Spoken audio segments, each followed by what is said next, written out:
dari pohon pisang ataupun bonggol pisang dan kita campur dengan media kering seperti daun kering dan tanah humus akan menciptakan pupuk organik atau pupuk kompos yang setara dengan pupuk kandang ataupun kohe teman-teman. Nah teman-teman, ini adalah pupuk kompos atau pupuk organik yang berbahan baku bonggol ataupun pohon pisang. Teman-teman bisa lihat sendiri, tekstur dan unsur haranya terlihat sangat tinggi ya teman-teman, menyuburkan tanaman, bisa digunakan untuk tanaman jagung, cabai, kacang panjang, terong ataupun tanaman lainnya sebagai pupuk dasar atau pupuk tambahan. Ya, seperti ini teman-teman, kita lagi menanam kacang panjang. Nah, untuk pemupukannya bisa seperti ini teman-teman, ditabur atau dijadikan pupuk dasar. Ya. Nah, ini bisa pengganti pupuk kandang atau pupuk kohe, dan unsur yang terkandung pada kompos pohon pisang ini insya Allah jauh lebih bagus dari kohe teman-teman.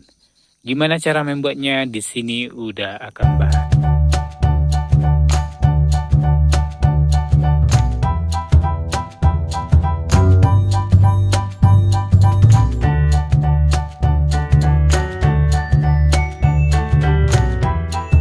Assalamualaikum warahmatullahi wabarakatuh. Udah doakan bagi teman-teman yang subscribe, tekan tombol lonceng.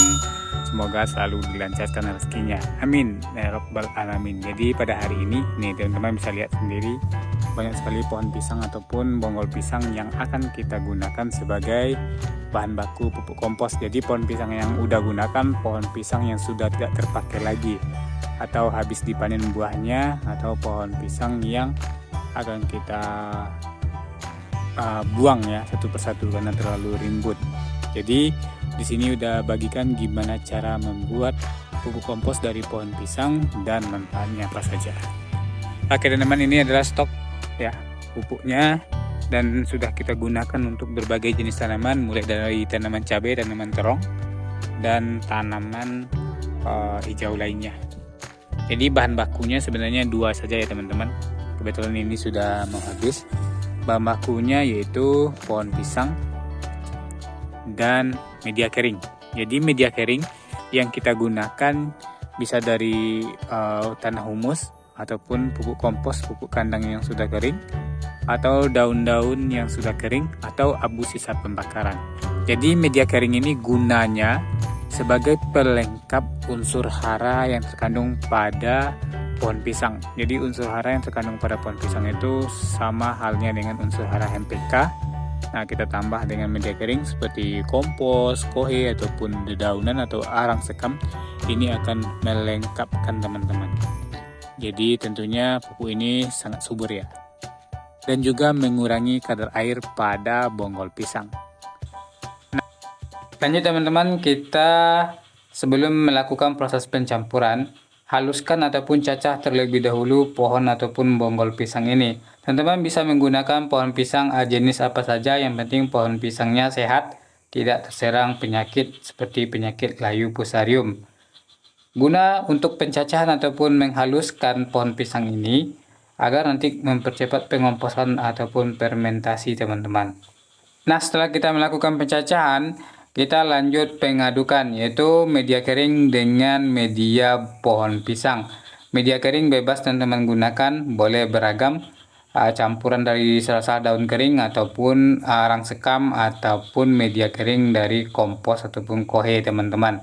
Nah, pengadukannya ini kita gunakan agar lebih menyatu lagi dan mengurangi serapan air yang ada pada pohon pisang. Nah, proses fermentasi atau pengomposan ini dilakukan secara alamiah tanpa bantuan dekomposer. Kalau teman-teman menggunakan IM4 juga nggak apa-apa teman-teman. Jadi setelah kita melakukan pengadukan, kita lanjut ke proses pengomposan. Untuk pengomposan teman-teman bisa menaruhnya di tempat yang teduh, ya tidak terkena cahaya matahari langsung atau apalagi tidak terkena hujan teman-teman. Nah, biasanya proses pengomposan ini memakan waktu 15 sampai 21 hari.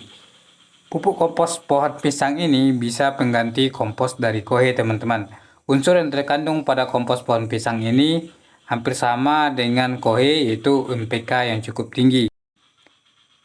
Nah, adapun beberapa kegunaan dari kompos pohon pisang ini sebagai pupuk dasar tanaman ataupun pupuk tambahan.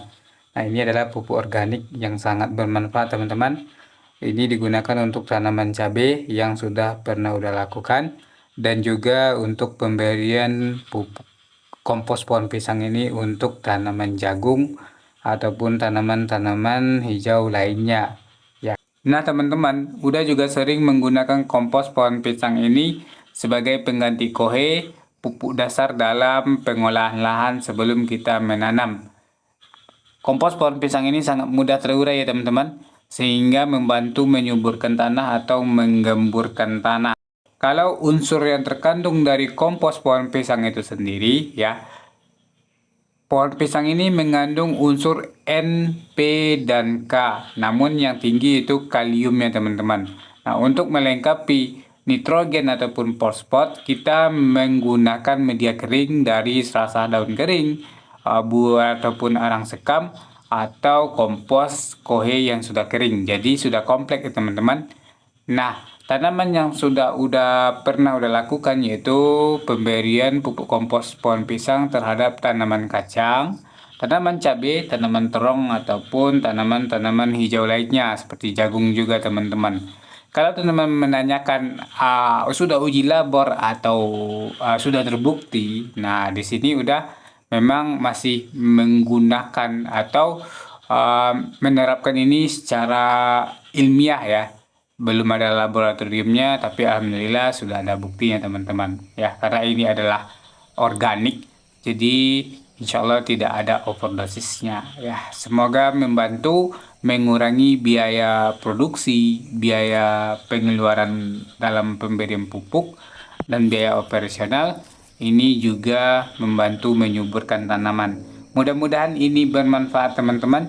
Oh iya, terima kasih. Assalamualaikum.